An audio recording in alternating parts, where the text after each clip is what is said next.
Mini Lifter. It's the Robo Lifter. Great tool, 360-degree rotational body. Plenty of articulation on the kidney feet here as well. Okay, so what we're going to talk about now is the modularity of how this fits in. Now you can see how the body's being used on a lot of the other tools within the system, but this has so much potential, and it's just a case of swapping out. So within the system you have two of the pass-through adapters as well. So this is a smaller pass-through adapter. Just see, this is about double the size. All right, so these are going to add on to make our Crease Killer. So you may have seen the Crease Kill system before. It will utilise foot plates from the K-Beam Junior, or they just happen to be on that at the moment. So these here, if you have a look, they're actually offset. So we have one at 12.5 millimetre space and one at 25 millimetre. So what that means, if you can see here, it's say 12.5, 25. If you have the two 25s facing each other, the gap down the middle, your effective pulling surface, is going to be 25 mil. Spin it round, it's now going to be 12.5 mil. So what we can do, we could set this up in this way, utilising the small pass-through adapter.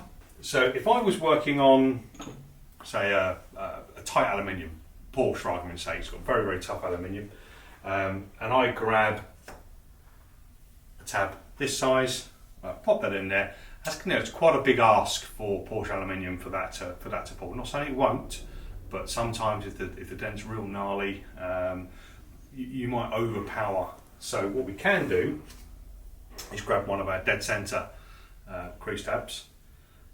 We have the same effective pulling surface as 7 mil. We have thin neck, touch thicker on this one that is on the dead centre tab here, but that will enable us to slide down the middle here. Okay. Now, because we're point loading this, these tabs all have a certain amount of flex to them. So once they're warm, and as I start pulling that, you can see the middle's flexing. Okay. So although we've glued the whole surface area, we're actually only focusing our pull on one section of this tab. So we're going to get all the added benefit of this adhesion, but we're only going to pull that very, very centre. So we'll still only have an effective pulling space of what this gives us, but we've got loads more adhesion. So it's a really good way of improving your pull on some of those heavier aluminium panels. So pop these off. Now we want to put this tab on so we can grab a little bit more of this. So again, increasing the area that we're going to pull. So the way I do it, I just push up slightly on this spring and then just undo the adjustment knob at the top, undo it all the way. Remove the lifter off, and then we can put this one on. So pop that on the spring and then just screw that in. Okay, so now we can pop these back on, and we now have a longer lifting adapter for our dead centre tab. But we're still only utilising the one mini lifter. So the real Crease Kill, you've seen it, it has two mini lifters end to end. This is where the Recon Robo comes in. So we can pop the feet off this, unscrew the Recon Robo to speed things up. I've actually got one pre-done here. So all we're going to do, we're going to put the other pass-through adapter on, nice and quick. So that's going to screw on to where the C-clamp on the Recon Robo would be. Now we have our two Robo lifters, which then enable us to clip on either end, thus making our Crease Killer system. Okay, so we can put any of our large tabs through and pull quite nicely there. So anyone that's used these will know just how powerful. These are great on van doors. Any dent that's real deep, that you want to get to that primary. So the way these tabs pull is the neck is really, really important part. So the thicker the neck, obviously the wider the pull. It's not always down to the face, it's down to the neck and how they're pulled as well. So just one simple mini lifter has been able to turn into multiple adjustments. So whilst we're on there, we might as well we'll speak about this Recon Robo at the same time. So in the old L2 system, the C-clamp was hung down the bottom here, and a lot of people didn't really know what it was for. Some people think, yeah, it's just a basic edge tool. There's a little bit more to it than that. So I'll run through that now with you. So again, same thing, if we want to remove this or install it, just lift up slightly, unscrew the tension knob, and that will drop away. We can put all our different feet on, as we've just done with the other lifters. But how this works, yes, it is for panel edges. Okay, so we can remove this tip, and we can screw any of the tips on that are with the system. So if we're working on a body line, we could screw this one on. Okay, and then we can work up to that. But the most important thing about this is front wings or fenders. We're all careful, we don't want to blow out a front wing or fender if we're doing a repair.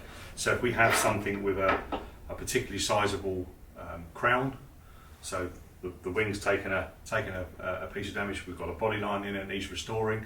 Obviously it's a hard area to work, especially if it's aluminum or aluminium, and you're working at the front of the wing, and there may be a lot of flex in that wing. As we start repairing it, we run a high risk of blowing that arch line out. So what this does, this enables us to support the wing edge. The panel's going to sit in like this, okay? So this foot is going to sit right on the wing edge. This foot can sit on the crown itself. Okay, now we can, if we need to, pop any one of the larger feet on there. This tip we're going to adjust so it sits on the body line. Okay, so like that. So now that's all sat in. So I've got this foot here on the crown, this foot here on the wing edge, and this tip on the body line. And now I'm going to start my pull. So what's happening with that? Again, it's that wonderful dual action that we use, the double action of the Keco system. As we're pushing up with this, or pulling up with this tip, this foot is pushing down, so it's pushing the crown in, so it's allowing that metal to come back and creating metal flow, allowing the metal that's being pushed down to then be pushed out into the body line we're trying to restore. But the whole time we're doing that, this bottom foot is sat on the arch edge, and it's not allowing that arch edge to blow. We can, once we've got it gripped, you can manipulate the arch. If the arch line needs restoring slightly, we can move that around to get that restoration in there and then release. But literally what we can do is we can sit on a body line, work out, and then just literally work around restoring that body line. So a really, really effective tool for wing edges. So we've spoken about how precision plate crease feet can help us out with the two Robo lifters to set up the Crease Kill. We also have the single foot as well. So again, precision plate, this will enable us to click onto here. What it's now going to do is going to effectively only pull this space here. So if we've got any of our smaller tabs, dead center tabs, they just fit it. So if we're working up on a sail panel, C-post, something like that, where there's a lot of flexibility, what this is going to enable us to do is pull the tab while supporting the surrounding area. So exactly the same as what we're doing with the Crease Kill feet, we're holding all the surrounding metal down whilst we're concentrating our pull on the effective pull. You know, we're getting the maximum we can out of these tabs by holding all the surrounding metal down whilst we just pull the one area. This is identical thing with this precision plate. Okay, so we're just going to get a very, very precise pull in there.